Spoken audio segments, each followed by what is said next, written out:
Hello everyone, आज हम पढ़ेंगे हिप्सोमेट्रिक एंड बैथीमेट्रिक कर्व के बारे में। हिप्सोमेट्रिक एंड बैथीमेट्रिक कर्व क्या है? ये एक ग्राफिकल रिप्रेजेंटेशन है अर्थ के डिस्ट्रीब्यूशन का, कि कैसे अर्थ की एलिवेशंस एंड ओशन डेप्थ किस तरीके से है। जैसे आपका ये मीन सी लेवल है। मीन सी लेवल एक एवरेज सी लेवल होता है, ठीक है।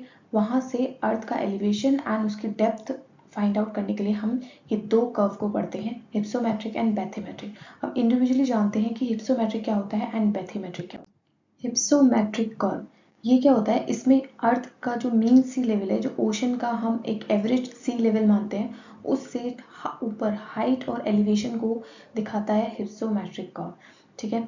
ये मीन सी लेवल से लैंड एरिया का एलिवेशन दिखाता है, ओके।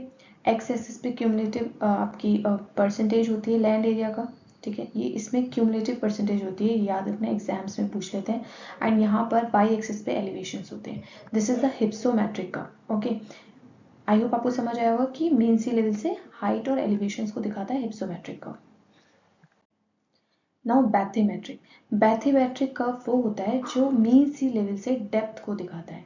जैसे आप ये देखिए, bathymetric curve is a graph showing the relationship between the area of the ocean floor and its depth below mean sea level। Mean sea level है ये आपका सी सर्फेस का एवरेज सी लेवल, उससे नीचे डेप्थ पे आपकी continental shelf होते हैं, स्लोप होता है, राइज होता है, अबिसिल प्लेन होते हैं, ये ट्रेंचेस होती हैं। ये सब आपको किस ग्राफ से दिखता है? बैथीमेट्रिक कर्व से, ठीक है।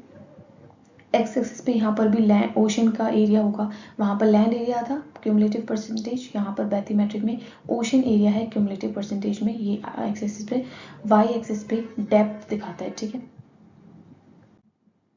अब देखिए, इससे आप डिफ्रेंशिएट कर सकते हैं हिप्सोमेट्रिक एंड बैथीमेट्रिक कर्व के अंदर। हिप्सोमेट्रिक कर्व लैंड एलिवेशन सिखाता है, जैसे ये मीन सी लेवल है, इससे उसकी एलिवेशन ऊपर हाइट को दिखाएगा, ठीक है। एंड बैथीमेट्रिक कर्व क्या करता है? ये डेप्थ को दिखाता है, ओशन डेप्थ को। जैसे मीन सी लेवल है, इसके नीचे जो डेप्थ है ओशन की, उसको दिखाता है बैथीमेट्रिक कर्व। ये अबव मीन सी लेवल होता है, जैसे आप ये देखिए, ये मीन सी लेवल इसके ऊपर, एंड ये बिलो मीन सी लेवल, ये मीन सी लेवल है एंड इसके बिलो ये नीचे जा रहा है डेप्थ दिखाते हुए, ठीक है। तो ये below mean sea level graph बनता है। कॉन्टिनेंट, इसमें इस कॉन्टिनेंटल रिलीफ को दिखाते हैं कि आपके कॉन्टिनेंट्स पे जो रिलीफ फीचर्स हैं, जैसे माउंटेन्स, प्लेट्यू प्लेन्स, जो कॉन्टिनेंटल रिलीफ्स हैं उनको दिखाता है हिप्सोमेट्रिक।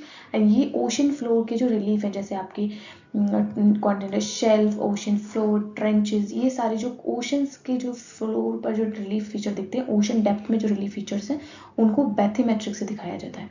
अब graph showing the relationship between land area and it's elevation above mean sea level, okay। ये होता है हिप्सोमेट्रिक। नाउ बैथीमेट्रिक है a graph showing the relationship between area of ocean floor and its depth below mean sea level, ठीक है।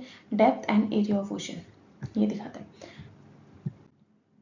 Now देखिए, ये exam point of view से important है कि हिप्सोमेट्रिक कर्व मैंने आपको बताया सी लेवल से ऊपर वाला एरिया, ठीक है, कॉन्टिनेंटल रिलीफ को दिखाता है। एंड बैथीमेट्रिक क्या है? सी लेवल से बिलो नीचे डेप्थ को, ओशन के फ्लोर को दिखाता है। अब एक होता है हिप्सोग्राफिक कर्व, ये क्या है? कंबाइंड कर्व होता है जो एलिवेशंस को और डेप्थ को दोनों को जब हम साथ में दिखाते हैं तो उसको हिप्सोग्राफिक कर्व कहते हैं। ये क्वेश्चंस आपके एग्जाम में पूछ सकता है, तो इसलिए मैंने आपको बता दिया, इसमें दोनों दिखते हैं, इसमें एलिवेशंस यानी हिप्सोमेट्रिक कर्व भी, एंड बैथीमेट्रिक को जो हम कंबाइन कर देते हैं तो उसे हिप्सोग्राफिक कर्व कहते हैं। आई होप ये कॉन्सेप्ट आपको क्लियर हो गया होगा। अगर फिर भी कोई डाउट हो तो आप कमेंट सेक्शन में ज़रूर पूछेगा। And yeah don't forget to subscribe my channel. Thank you.